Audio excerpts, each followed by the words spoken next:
Muchas gracias, Ana María. Gracias a la Fundación Daya por haberme invitado al quinto seminario de cannabis medicinal. Es todo un placer estar aquí otra vez en Chile y en Santiago.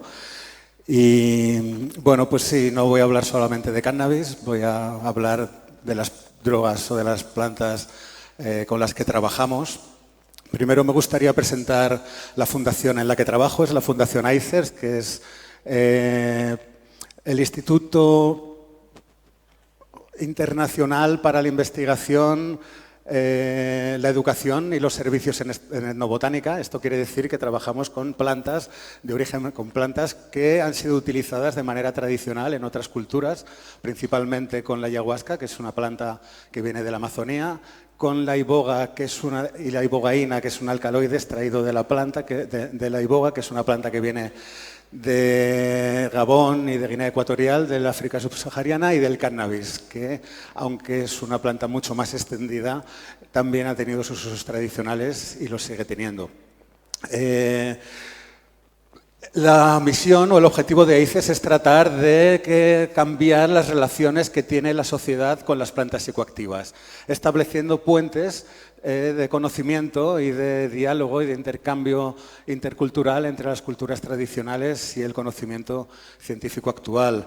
Las actividades que desarrollamos en ICES son muchas, no quiero extenderme, pero sí lo que creo que es importante es explicar que están basadas siempre en tres principios, ¿no?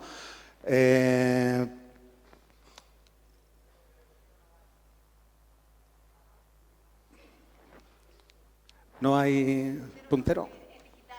Ah, vale. Bueno, pensamos que las políticas públicas deben estar por encima de todo basadas en los derechos humanos. Ayer hablábamos, ¿no?, cómo las políticas de drogas están produciendo choques frontales con los derechos humanos en cuanto a persecución de los usuarios. En el caso de los pacientes de cannabis medicinal es paradigmático, ¿no?, como personas por hacer uso de una medicina pues pueden terminar procesadas judicialmente, pero también si nos vamos a otros extremos, pues incluso hay países donde pequeñas cantidades de cannabis pueden derivar en pena de muerte, ¿no? Pensamos que los cambios deben estar promovidos de abajo arriba y que debe ser la sociedad civil la protagonista y la artífice y la activista de estos cambios, y todas las acciones que desarrollamos están basadas en la evidencia científica. Aquí he puesto algunos de los ejemplos. CannabMed es el programa de cannabis medicinal que tenemos. Como ejemplo, pues hemos sido grupo motor de apoyar una sociedad de pacientes en las que les hemos permitido dar las condiciones de nuestro espacio, de nuestros conocimientos, para que se constituyan como pacientes y luego ellas solas seguir de manera independiente. Lo mismo estamos haciendo con un grupo de médicos en España que utilizan cannabis. Es decir, incubamos proyectos sociales para que luego sean autónomos, independientes y sigan su camino, ¿no? También, bueno, Psiqueplans es un proyecto sobre son fichas técnicas sobre diferentes plantas de uso tradicional que se están utilizando en Occidente. Tenemos el Fondo Legal de la Ayahuasca, que defendemos a personas que tienen problemas o que son perseguidas legalmente por hacer uso de ayahuasca y de otras plantas. También, por ejemplo, estamos defendiendo ahora muchos casos de hoja de coca, personas que vienen de países andinos que cuando llegan a Madrid, a Barajas o llegan a Barcelona, pues les pillan las hojas de coca, y estamos teniendo casos que personas con 3-4 kilos de hoja, que es la cantidad que da para que consuman 6 meses, se están exponiendo a 4, 5, 6 años de cárcel, ¿no? Y luego el proyecto que tenemos con personas que dirigen ceremonias de ayahuasca, que ayer con los nervios no terminé de explicar lo que quería, ¿no? Como un modelo de estrategia de reducción de daños. Si trabajamos con las personas que guían las ceremonias en diferentes áreas, ¿no?, en seminarios de 3 días, es porque trabajando con estas personas se está llegando a muchos usuarios, a cientos o a miles de usuarios, ¿no? Una vez explicado esto, claro, yo soy el director científico de la Fundación y he dicho que todo lo que hacemos está basado en evidencia científica. Pero claro, en el momento en que trabajamos con diferentes comunidades, con diferentes poblaciones, y que además estamos trabajando también con comunidades indígenas, pues me veo obligado y nos vemos obligados en mi equipo a reformular o a reflexionar acerca de qué es esto de evidencia científica, ¿no?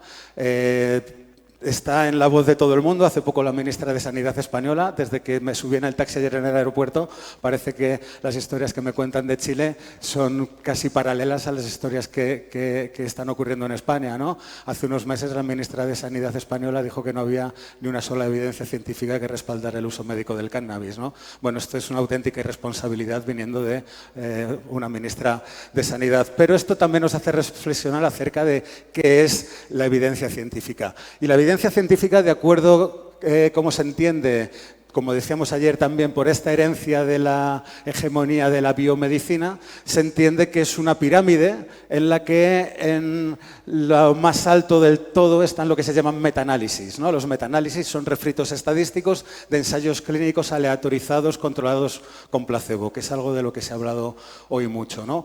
Por debajo de este escalón estarían los estudios observacionales. Estudios observacionales son estudios en los que no se controla las variables, sino que se mira qué es lo que hacen las personas en la vida cotidiana. Y paradójicamente, lo más bajo de la pirámide están los criterios clínicos, ¿no? Las decisiones clínicas. Cada día la medicina es una medicina más automatizada, basada en protocolos, y se obliga a los médicos y a las médicos a perder esto, cosa que es el arte de la medicina, ¿no? Y el arte de la medicina no es otra cosa que la experiencia clínica, ¿no? Y ser capaz, de, en base a la experiencia clínica, emitir juicios clínicos. Bueno, se les está despojando a los médicos cada vez más por esta pirámide que está construida de manera artificiosa.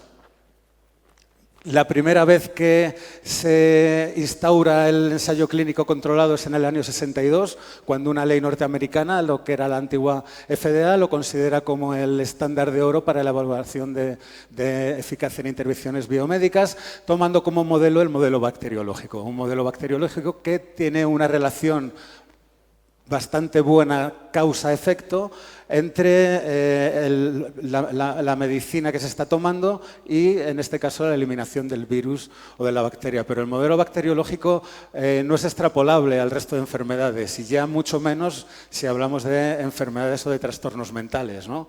La extrapolación es prácticamente imposible, entre otras cosas porque no se tienen modelos etiopatogénicos claros ni se tienen modelos mecanísticos claros para entender cómo funcionan las enfermedades mentales o los trastornos mentales, ¿no?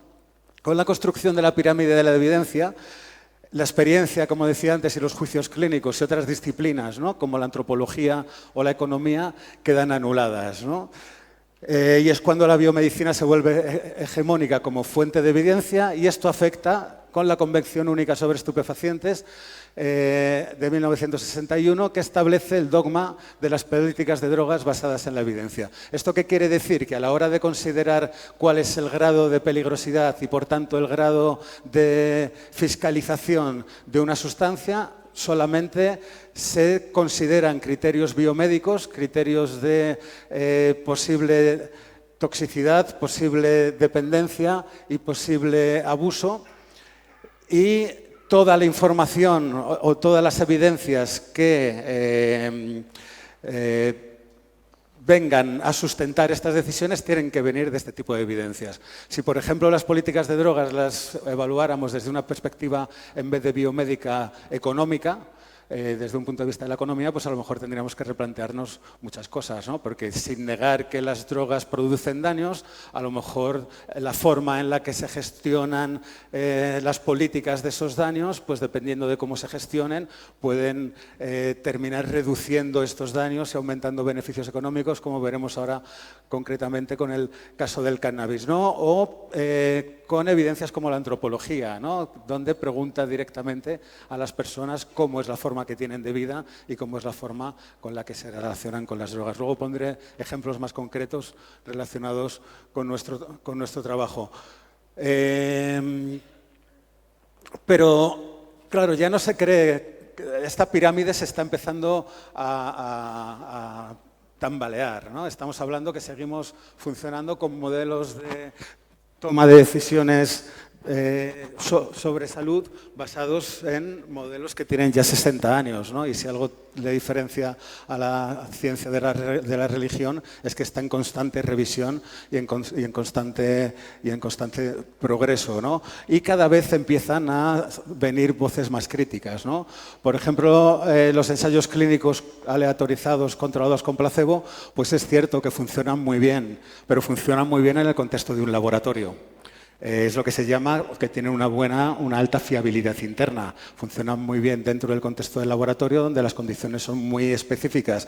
Pero cuando el fármaco sale a la vida real, el fármaco tiene vida propia y se comporta, curiosamente, de manera muy diferente a cómo se comporta en el contexto del laboratorio. Esto quiere decir que tiene muy poca validez ecológica. Sin embargo, los estudios observacionales, que es donde se va, son estudios que consisten en ir a estudiar a las poblaciones cómo se comportan, en los estudios observacionales no se pueden controlar variables, porque por definición las variables no se controlan, tienen poca fiabilidad interna, pero sin embargo tienen una alta validez ecológica. ¿Con esto qué quiere decir? Que cada vez se están empezando a combinar diferentes tipos de evidencia a la hora de tomar decisiones clínicas, ¿no? Por ejemplo, en lo que se llama evidencia basada en la vida real. La evidencia basada en la vida real no es otra cosa que utilizar miles de casos de manera con técnicas estadísticas, pues como Google o como Facebook utiliza vuestros datos, son las mismas metodologías para generar evidencia. Y aquí se combinan ya evidencias que provienen de diferentes fuentes, ¿no? Se combinan evidencias que provienen de los ensayos clínicos con evidencias que provienen de los estudios observacionales y con las evidencias que provienen de los juicios clínicos. Hoy día la mayoría de los tratamientos para el cáncer se basan en este tipo de evidencia basada en el mundo real. Se combinan los datos de pacientes individuales con los datos de las diferentes fuentes de evidencia para poder individualizar el tratamiento. Esto se podría hacer ahora mismo en los países en los que tienen programas de cannabis medicinal. Esta mañana hemos estado hablando de que por Daya han pasado más de 5.000, 8.000, 30.000, ¿no? 30.000, imaginaros si se dispone de una base de datos y se va recogiendo todos estos datos y se tienen datos de 30.000 pacientes. La cantidad y la calidad de evidencias que se podría obtener, y luego pondré algún ejemplo concreto, de 30.000 pacientes, no le llega, los ensayos clínicos controlados no le llegaría ni a la altura de los zapatos. Esto es una insistencia mía que tengo ahora también en España, que estamos tratando de luchar para que haya un programa de cannabis medicinal, para que en cada país en el que hay un programa de cannabis medicinal haya una base de datos donde poder recoger estos datos, porque sabemos que los ensayos clínicos están obsoletos y ahora os explicaré un poco más detenidamente por qué los ensayos clínicos están obsoletos. Aunque nos cuentas que es la fuente principal de evidencia, en realidad muy pocos ensayos clínicos están bien hechos. Porque los ensayos clínicos lo que tratan es de comparar el efecto de un fármaco con el efecto de un placebo, ¿no? Pero a veces la causa de la patología. Os voy a poner un ejemplo, una torcedura de tobillo donde a una persona le dan, lógicamente, un antiinflamatorio y para comprobar el efecto de este antiinflamatorio lo comparan con un placebo, ¿no? Esto sería la forma habitual de manera aleatoria, ¿no?, de comprobar la eficacia de un fármaco, ¿no?, los que sois médicos. Y si encontramos que hay una mayor eficacia con el antiinflamatorio, por ejemplo, la persona empieza a andar antes, indiscutiblemente entenderemos que esto se debe al efecto del fármaco.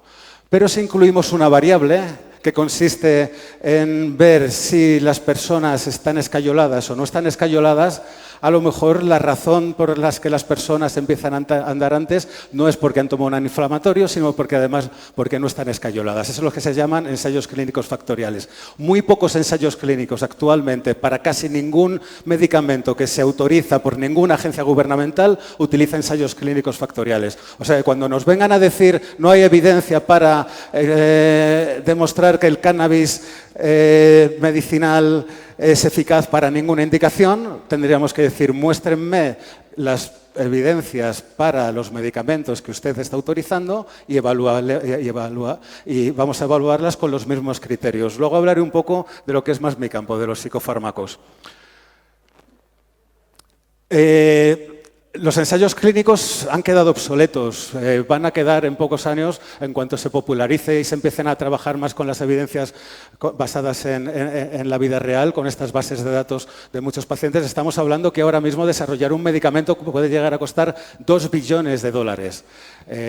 Por eso los gobiernos han dejado de invertir en el desarrollo de medicamentos, porque los gobiernos no tienen dinero para desarrollar medicamentos. Digamos que, igual que las mafias de la cocaína tienen más dinero que los ejércitos de los gobiernos y que las policías de los ejércitos y que las policías de los gobiernos, y que por eso la lucha contra el narcotráfico está perdida, porque el narcotraficante tiene mucho más dinero, la industria farmacéutica y las mafias de la industria farmacéutica tienen más dinero que los gobiernos. Por eso antes la principal fuente de desarrollo de medicamentos eran los gobiernos y hoy día es la empresa farmacéutica, ¿no?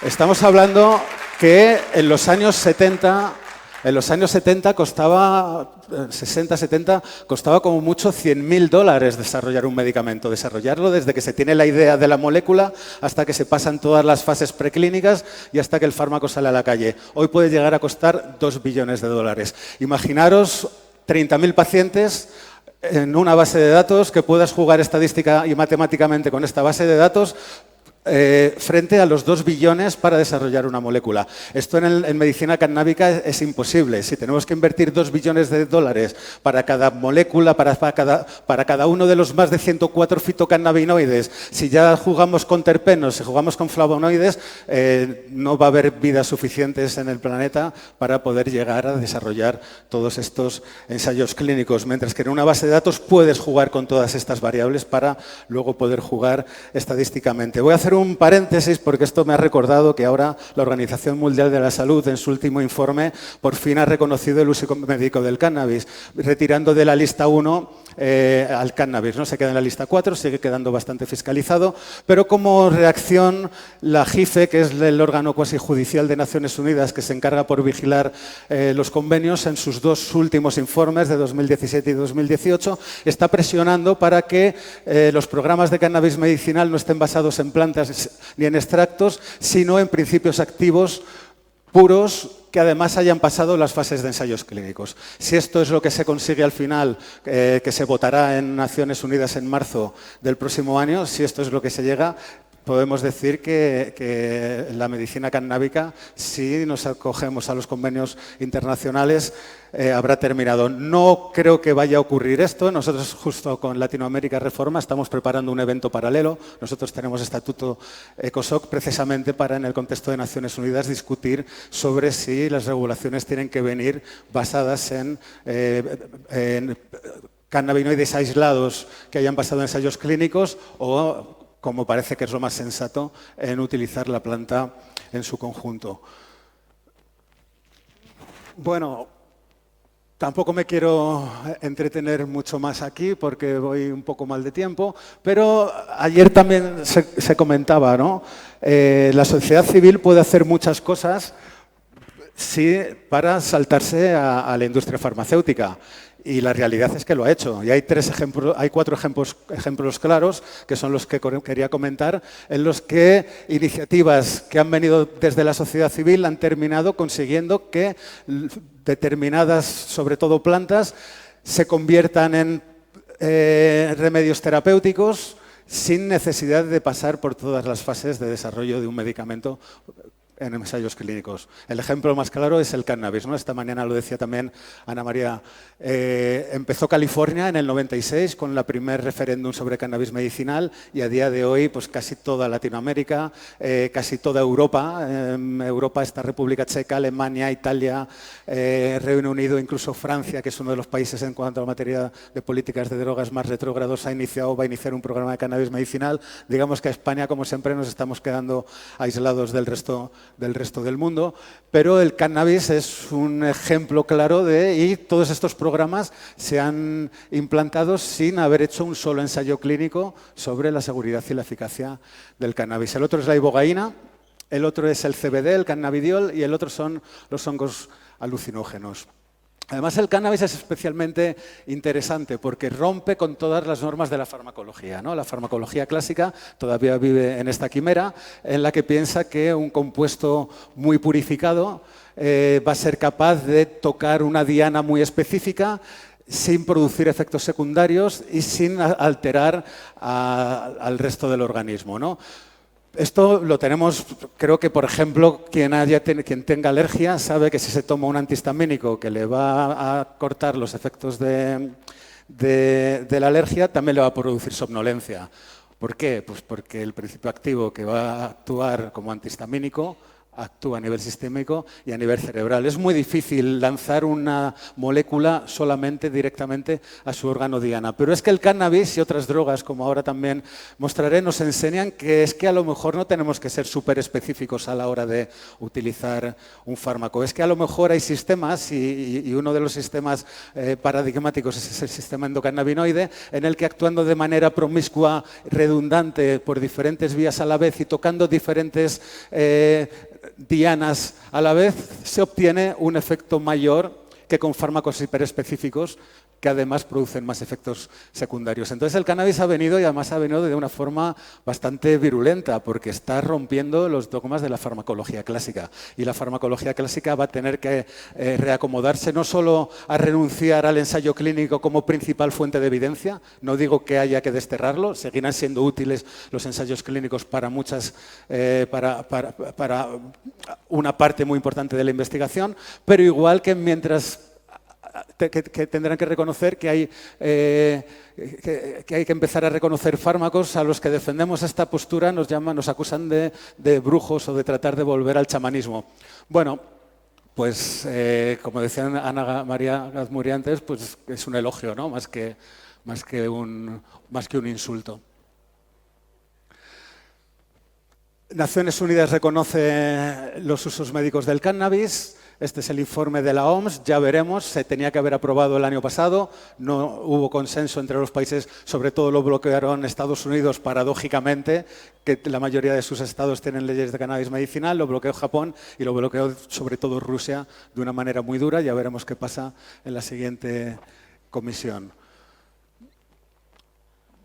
Bueno, pues claro, además, como nosotros lo que nos gusta es predicar con el ejemplo, y aparte de hacer ensayos clínicos, pues hemos hecho estudios observacionales en los que, porque claro, la información que se viene también de ensayos clínicos suele ser información que viene muy limitada en el tiempo, ¿no?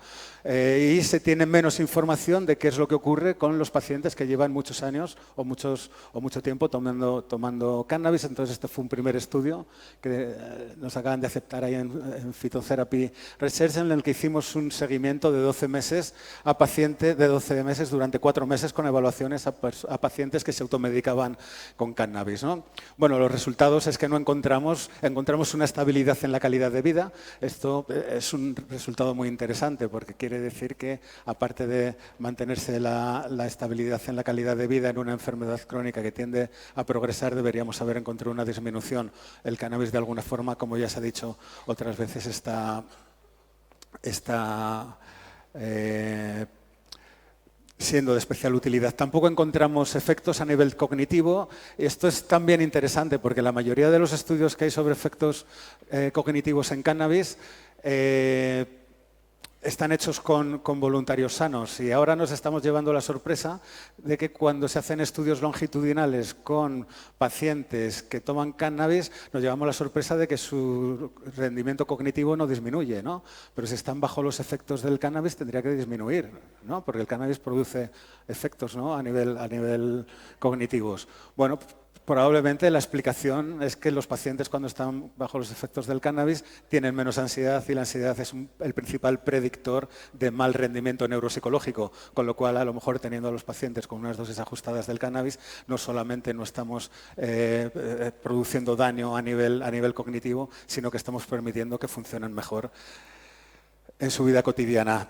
Este fue otro estudio que también utilizamos, porque claro, nos cuentan que el cannabis está prohibido porque produce daños sobre la salud pública, pero paradójicamente no hay un solo estudio en el mundo, lo vamos a iniciar nosotros ahora, pero casi por casualidad, porque son de estas cosas que solo te das cuenta cuanto más tienes delante los fenómenos, más te cuesta verlos. Bueno, el cannabis está perseguido porque se supone que produce daños a la salud pública. Pues no hay un solo estudio que haya evaluado con indicadores de salud pública si el cannabis perjudica o no a la salud pública. Lo que se hacen son estudios con poblaciones clínicas o para ver si produce efectos neuropsicológicos, efectos cognitivos, pero nunca se ha utilizado con indicadores de salud pública. Cuando me fui a la encuesta nacional española y a la encuesta catalana, resulta que en las encuestas de salud en España y de Cataluña, pero luego me fui a la de Israel y luego me fui a la de Canadá y luego tal, preguntan por alcohol y por tabaco, pero no preguntan por cannabis, que es la droga ilegal más consumida del mundo y que es la tercera droga, con lo cual pues no tenemos datos para poder evaluar desde un punto de vista de salud pública si realmente el cannabis perjudica a la salud pública, ¿no? Bueno, esto lo hicimos también utilizamos entonces indicadores de la encuesta nacional, de la encuesta de salud de Cataluña, y el resultado quizá más interesante es lo que encuentran también otros estudios en los que hay programas de cannabis medicinal, ¿no? Que se pueden empezar a hacer estos estudios. El 82% de la muestra informó haber reducido o eliminado el uso de medicaciones de prescripción, como opiáceos, antiinflamatorios, antidepresivos, a partir del uso del cannabis, ¿no? Esto es un dato muy interesante desde un punto de vista de salud pública, porque estamos hablando de las implicaciones sanitarias que tiene un uso crónico de opiáceos, antiinflamatorios o antidepresivos, no solo en cuanto a la salud de los pacientes, sino en cuanto a la asistencia sanitaria y al gasto público, no solo farmacéutico, sino también sanitario y de servicios médicos, ¿no? Bueno, la otra sustancia de la que me gustaría hablar es la ibogaína, porque ha sufrido un efecto parecido. Por poner algunas estadísticas, en Estados Unidos, esta diapositiva tiene ya algunos meses, están muriendo actualmente 200 personas al día por sobredosis de opiáceos de prescripción médica. 200 personas al día, estamos hablando de cifras epidémicas. De hecho, Obama, antes de las últimas declaraciones que hizo, de las últimas acciones que hizo antes de dejar la presidencia de los Estados Unidos, fue declarar como epidémica la incidencia de sobredosis.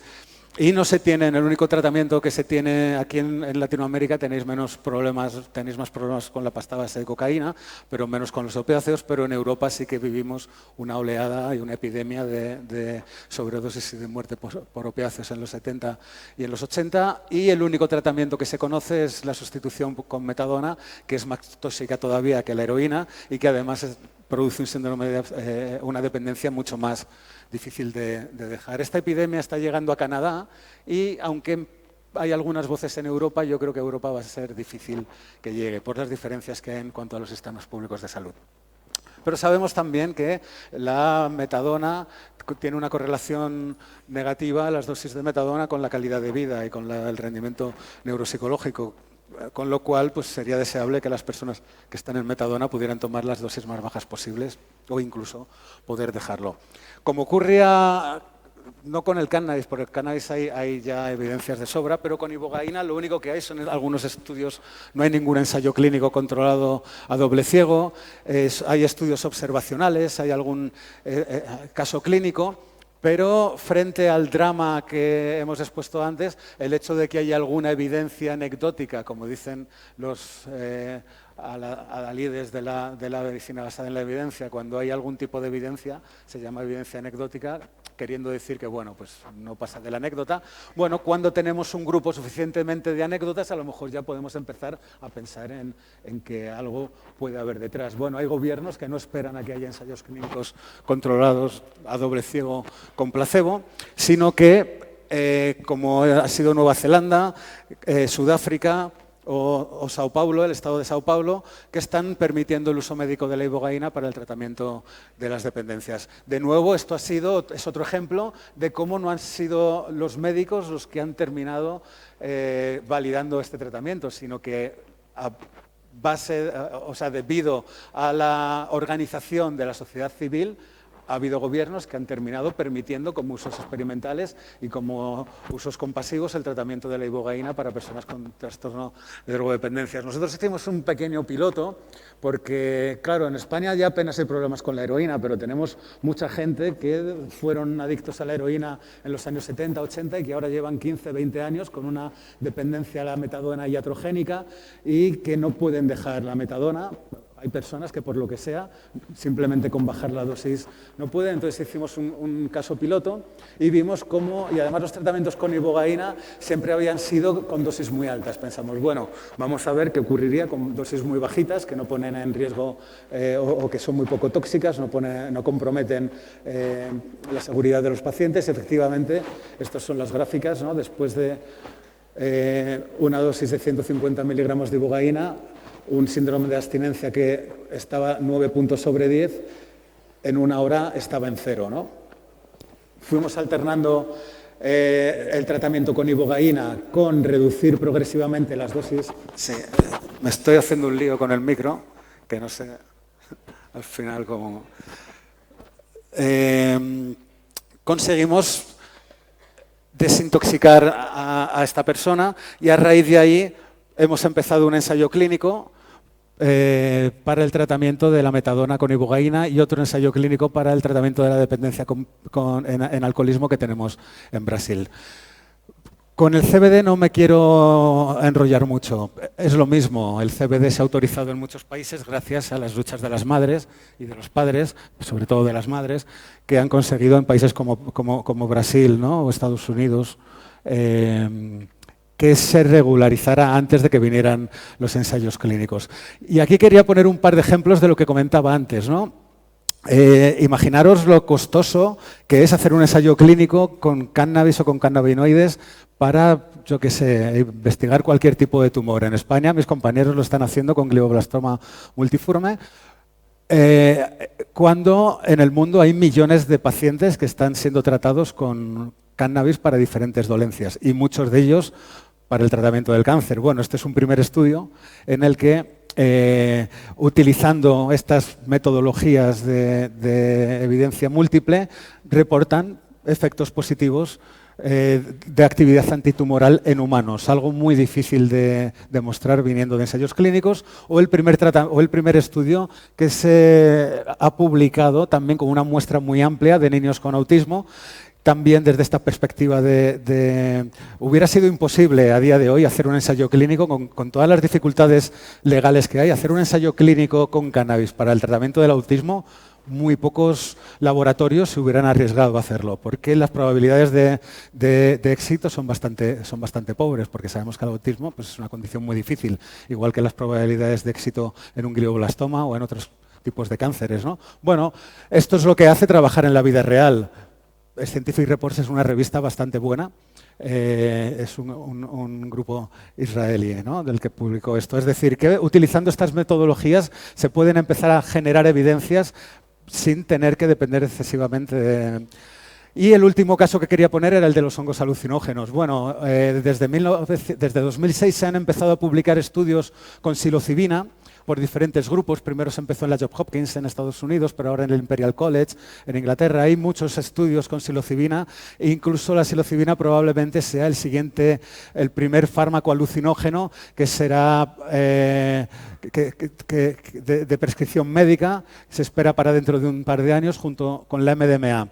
Bueno, ¿qué pasa? Que las personas, la gente en Estados Unidos dice, bueno, yo es que no quiero esperar a que haya psilocibina en las farmacias psiquiátricas, sabiendo que la psilocibina está en los hongos psilocíbicos, ¿no? Bueno, pues ya hay varias ciudades norteamericanas, en Denver y en Oakland, que han descriminalizado las setas psilocíbicas. Hay iniciativas a nivel de Estado y probablemente veremos con las setas psilocíbicas y con otros alucinógenos naturales, otros enteógenos naturales, lo mismo que hemos visto en la última década con el caso del cannabis. Ya hay una iniciativa para descriminalizar a nivel internacional, a nivel mundial. Y esto ha venido combinando la evidencia científica honesta con las necesidades de la gente, ¿no? Es esta alianza la que permitirá. A día de hoy, ya voy terminando, Hay investigaciones con LSD en el tratamiento, sobre todo en enfermos terminales, para de alguna forma facilitarles, reconciliarles con la muerte. Con psilocibina es con lo que más investigación se está haciendo, en depresión, también con enfermos terminales, en diferentes tipos de adicción, trastorno obsesivo-compulsivo, en algún tipo de migraña rara. Con ayahuasca luego es un caso especial que explicaré un poco más adelante, pero se están haciendo ensayos clínicos también en Brasil para el tratamiento de la depresión mayor, y con MDMA probablemente junto con la psilocibina, la MDMA será el siguiente fármaco de perfil psicoidélico que se autorizará para el tratamiento del trastorno de estrés postraumático. Las fase 2, igual que con psilocibina, ya han terminado, están en marcha la fase 3 y yo creo que en un par de años o 3 como mucho. ¿Y esto a qué obedece? Pues a una crisis que hay en la psicofarmacología. Sabemos que los tratamientos psicofarmacológicos no funcionan. Hay una crisis evidente, el emperador está desnudo, aunque no queramos verlo. Cada vez aparecen más metaanálisis en los que se comparan antidepresivos con placebo y no solamente gana el placebo o no gana el antidepresivo, sino que además los efectos secundarios en personas con antidepresivos crónicos pues son evidentes, ¿no? Los neurolépticos antipsicóticos, ¿no?, que nos dicen que los de segunda generación, bueno, pues todavía no hay una sola evidencia que los antipsicóticos de segunda generación sean ni mejores ni menos tóxicos que los antipsicóticos clásicos, ¿no? La crisis no solamente está en la psiquiatría, además estamos exportando modelos, bueno, luego lo explicaré un poco más adelante. Sin embargo, cuando se hacen estudios epidemiológicos o poblacionales con alucinógenos, pues nos vamos encontrando que, lejos de producir efectos negativos sobre la salud mental, pues parece que producen incluso efectos positivos. Pero es que el otro gran reto son las enfermedades neurodegenerativas. Si no se consigue un fármaco o algo que frene durante 6 meses el avance del Alzheimer, en 2030 la Organización Mundial de la Salud calcula que el sistema público de sanidad tal y como hoy lo conocemos en los países en los que todavía hay sanidad pública, pues habrá colapsado. Y sabemos que los alucinógenos producen plasticidad neuronal y producen neuroplasticidad. Nosotros en un estudio comparando ayahuasqueros con controles, personas que llevaban un mínimo de 15 años tomando ayahuasca de manera regular, observamos cambios físicos a nivel de lo que se llama corteza cortical thickness, grosor cortical, en algunas áreas relacionadas con lo que se llama la red neuronal por defecto, en lo que no voy a entrar, pero también en animales y en estudios in vitro se va viendo este potencial neuromodulador y neuroplástico de los alucinógenos. Ya veremos si también serán en un futuro fuente de tratamiento de algunas enfermedades neuropsiquiátricas. Y más allá de la medicina basada en la evidencia, la Organización Mundial de la Salud tiene este plan, ¿no?, que es el Plan de Acción Mental 2013-2020, en el que pretende que todos los países del mundo, todos, tengan asistencia psiquiátrica. Entonces, claro, nosotros nos preguntamos, bueno, si el que todos los países en vías de bajos y medios ingresos tengan asistencia psiquiátrica, ¿qué quiere decir? ¿Que tomen psicofármacos? No se acabó de tratar de ver que el modelo psicofarmacológico ha fracasado. ¿Qué pretendemos? ¿Exportar modelos de salud mental que no funcionan en nuestras sociedades? ¿Los vamos a exportar a otras sociedades? Bueno, hay una pequeña nota, ¿no?, en la que dicen que tenemos que trabajar con sanadores o con curadores tradicionales, y es donde nosotros estamos tratando de trabajar, ¿no?, en este puente entre lo que ya llamamos fuente de evidencia múltiple. Ya no solamente reconocemos como evidencia lo que viene de la biomedicina o lo que viene de otras disciplinas científicas, sino que tenemos que empezar a considerar como evidencia lo que viene de otros sistemas de conocimiento. Es lo que yo llamo colonización inversa. Ayer explicaba un poco también, ¿no?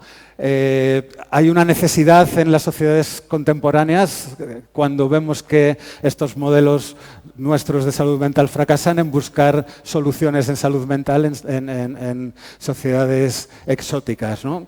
Y cada vez hay pues, más grupos donde se toma ayahuasca, chamanes viajan de la selva a organizar ceremonias, cada vez estamos siendo colonizados por estos sistemas de conocimiento. Bueno, ¿por qué no incorporarlos en nuestras perspectivas? Y ya para terminar, esto venía también a colación para explicar lo que llamamos el nuevo Big Bang psicodélico, ¿no? Ha habido en los últimos 10 años una explosión de investigación con psicodélicos, con psilocibina, e incluso microdosis, ¿no? Creo que mucha gente está tomando microdosis de LSD, de psilocibina, el conocimiento sobre los psicodélicos es cada vez más popular y nosotros nos preguntamos, bueno, ¿qué queremos hacer con los psicodélicos? O sea, ¿queremos incorporarlos en la clínica dentro de un modelo que sabemos que no funciona?